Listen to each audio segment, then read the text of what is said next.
5 choses que j'aurais aimé savoir après mon bac. Tu viens d'avoir ton bac, félicitations. Tu vas à l'université. Ça, c'est une très bonne chose. Mais Mais sache qu'il y a des choses qu'il faut absolument que tu saches si tu veux réussir à l'université. La première chose qu'il faut absolument que tu saches, c'est que tu dois avoir plusieurs plans. Tu viens d'avoir ton bac, il faut que tu aies plusieurs plans.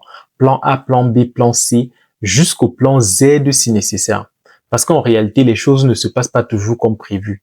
Tu peux t'attendre à obtenir une bourse et tu n'obtiens plus cette bourse-là. Tu peux vouloir t'inscrire dans une filière et finalement tu ne parviens plus à entrer dans cette filière-là. Peut-être parce qu'il n'y a plus de place, parce que tes parents n'ont plus d'argent pour te permettre d'aller dans cette université ou dans cette école. Tu peux faire des concours et tu ne réussis pas ces concours-là.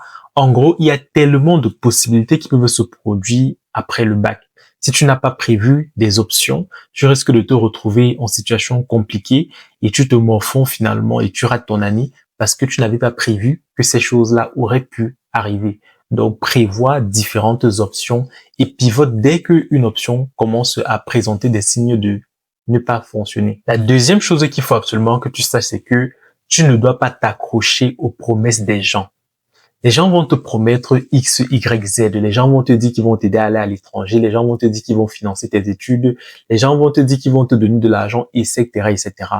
Ne les crois absolument pas. Parce qu'en réalité, ces gens-là sont eux-mêmes préoccupés par leur propre vie. Très peu parmi eux vont réellement tenir leurs promesses. Et si les gens ne tiennent pas leurs promesses, tu vas faire comment? Tu vas rater ta vie, tu vas rater ton année, juste parce que tu t'attendais à ce que les gens financent tes études. Pas du tout. Commence à réfléchir à comment est-ce que tu pourrais gérer si ça ne se passe pas comme prévu. Tu vois que ça revient une fois de plus à ce qu'on s'était dit précédemment. Il faut avoir plusieurs plans. La troisième chose que tu dois absolument savoir, ça c'est vraiment hyper important, c'est que tu ne dois pas être ami avec n'importe qui après le bac. Les gens après le bac ne sont plus les personnes que tu as connues au secondaire. Lorsque tu vas à l'université, tout le monde ne vient pas là-bas avec les intentions pures. Il y a des gens qui viennent pour recruter. Et quand je dis pour recruter, ça veut dire pour des églises, pour des cercles occultes, pour des gangs, etc., etc. Donc, si tu vas là-bas et que tu t'associes avec n'importe qui, tu risques de très rapidement te retrouver dans des choses que tu ne connais pas, que tu ne maîtrises pas, et tu passes complètement à côté de ton année. Parce que toi, tu y vas pour étudier et pour chercher un avenir meilleur. Donc, choisis les gens avec lesquels tu vas traîner avec beaucoup d'attention. Prends le temps d'observer pendant les premiers mois pour voir ceux qui sont vraiment concentrés sur les études. Et ce n'est qu'avec ces gens-là que tu pourrais t'associer. Sinon, moi, je te recommande même de rester seul. Tu y vas et ensuite tu rentres, tu es chez toi. La quatrième chose que tu dois absolument savoir, c'est que tu dois commencer à chercher de l'argent. Tu peux rater une année à cause de 25 000. Tu peux rater une année à cause de 50 000. Tu peux même rater une année à cause de 10 000 francs. Comment ça se passe? Je t'explique.